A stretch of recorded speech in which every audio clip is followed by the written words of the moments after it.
Hey, this is Dave from metalepidemic.com. Thank you for checking out our YouTube video.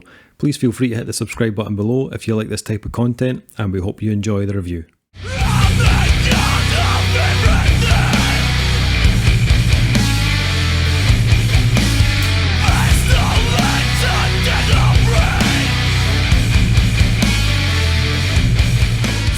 So, for this review, Duncan and I have been checking out the new album from Scottish quintet Razor Sharp Death Blizzard.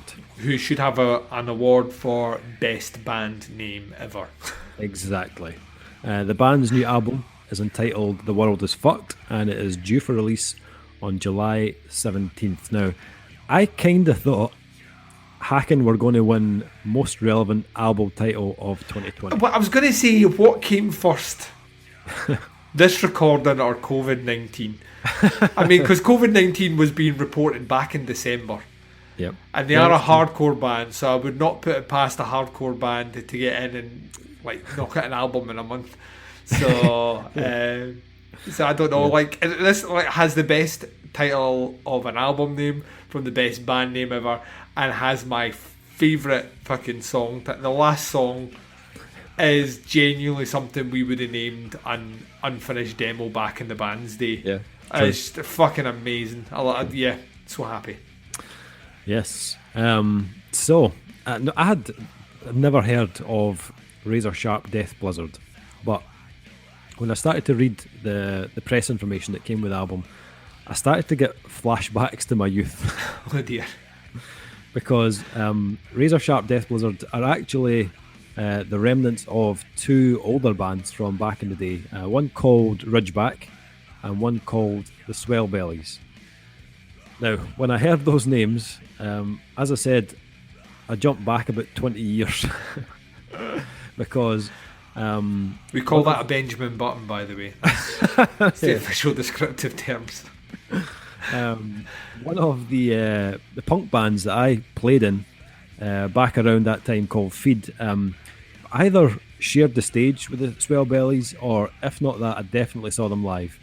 I want to say it was probably at the Engine Room in Falkirk, but the details are hazy because it was a long time ago. Ridgeback also rings a bell for some reason.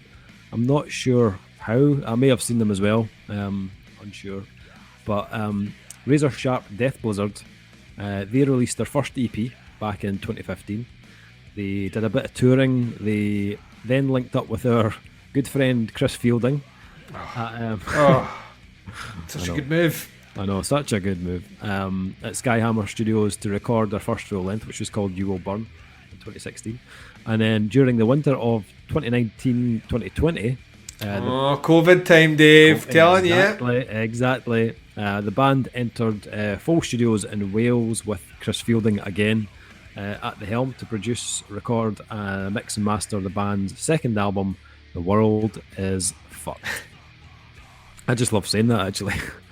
I've been saying that a lot recently, Dave. Yeah. The album opens with the title track, The World Is Fucked. You said that again, see? Yeah, no, I'm going to say it as much as I possibly can. You're going to compare every single song to the first song and album title, aren't you? Yeah. But I actually feel this track is quite a good kind of appetizer for the rest of the album. Agreed. I really liked how they led with a more kind of melodic opener. I mean, this is still, when I say melodic, it's still heavy as fuck. Angry as fuck as well, Dave. Yes. But it's not the heaviest track on the album. And it doesn't necessarily give everything away about the band's sound either. It's somewhere between like sludge and hardcore. But with that first track has an almost like Seven Angels, Seven Plagues kind of melodic streak through it. I really enjoyed the kind of mix of styles.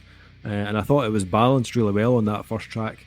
When you jump onto track 2 though, Fascist, they don't hold back at all. Like, this is where they kick it up a notch in terms of the kind of speed and aggression. Kind of reminded me a little bit of the new Cro-Mags record. There is, well, interestingly enough, one of my notes, Dave, is that I I'm really glad that we have recently reviewed the new Cro-Mags album, because I was in that mindset coming off the back. We've had this for ages now, this album. And we'd reviewed Cro-Mags before I listened to this. Yeah. And Cro-Mags had come in the interim. So, but I only felt benefited from that, because to me, from the World Is Fucked, I had a distinct idea of how I thought this band was going to sound throughout the whole thing. And you've already touched on it. It kind of, there are moments of light on that one, for sure. And I kind of thought, oh, well, this is a more modern approach to hardcore. And then Fascist kicks in, and we're like, oh, this is like old school hardcore.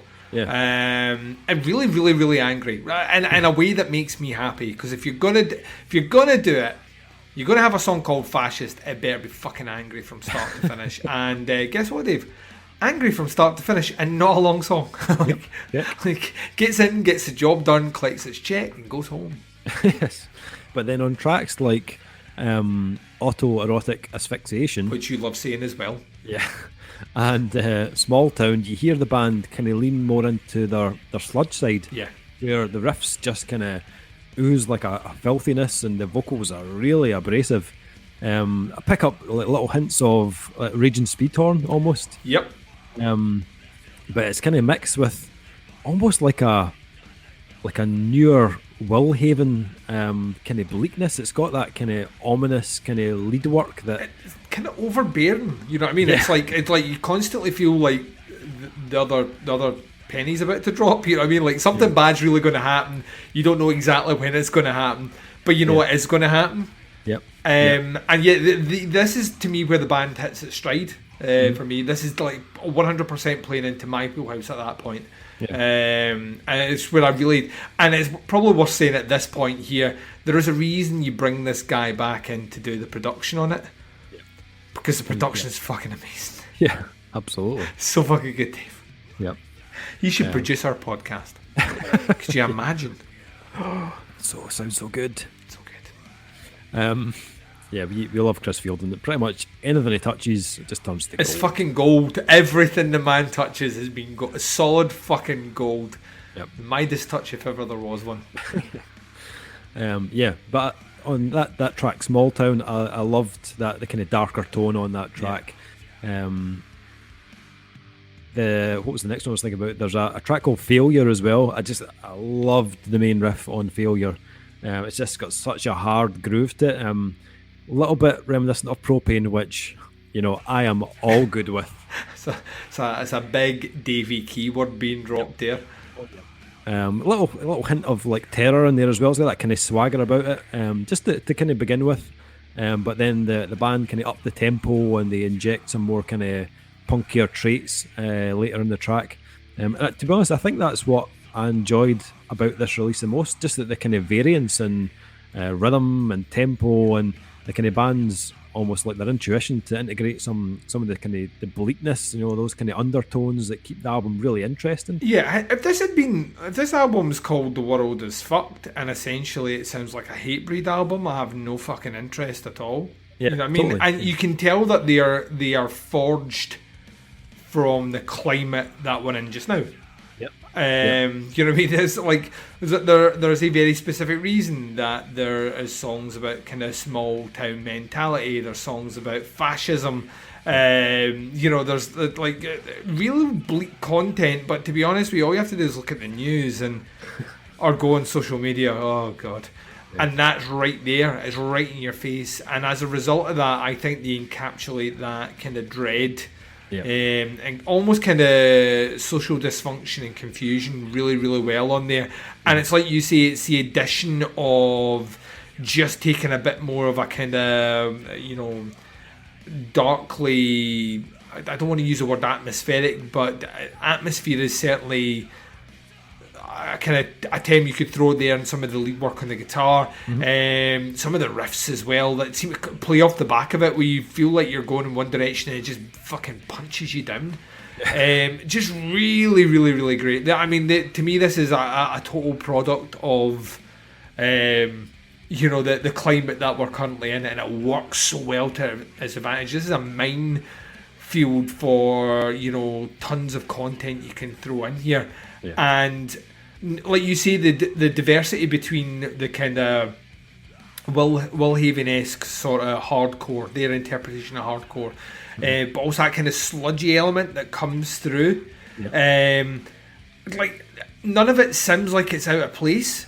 Yeah. It just feels like thematically or stylistically, it feels organic enough to switch up to those sections, and it's instinct. And that, I think, it doesn't surprise me that you're telling me that this is a band made up of members of bands that have been going since 20 years, because there is an assuredness to let the songs go where they go, and I think that is really evident on the release. Everything about it just seems very relevant, and there's like 6 of the 9 tracks don't go over the 4-minute mark, so the tracks feel they never really feel like they outstay their welcome. They don't get the chance to become repetitive in any kind of way. I think there's a lot to like about this release. This is a band that really know what they want to achieve, and they've delivered an album that's musically and vocally savage, really. It's maybe not necessarily breaking new ground, and they wear a lot of their influences on their sleeve, but I don't think this is a band that are trying to be cutting edge. I think their goal is to write songs that make you want to wreck the joint, and I think they've totally succeeded with that. Totally agree. Incidentally, just put there, Chuggity, Wizard Castles and Shit is the greatest name for a song this year. Yeah, the album closer, it's a cracking name for a song title. Fucking amazing. Absolutely amazing. This is a really, really, really good release. I thoroughly enjoyed listening to it. Yeah.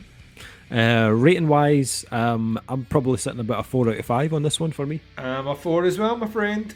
4 out of 5. Nice. Yep. If anything we've said has floated your boat, then kick some attention this way. Razor Sharp Death Blizzard is the name of the band, and they are the tits. Yep, 100% agree. If you want to check them out, they're on Facebook, facebook.com/Death Blizzard Band, and you can check the band out and check out this album when it drops on July 17th.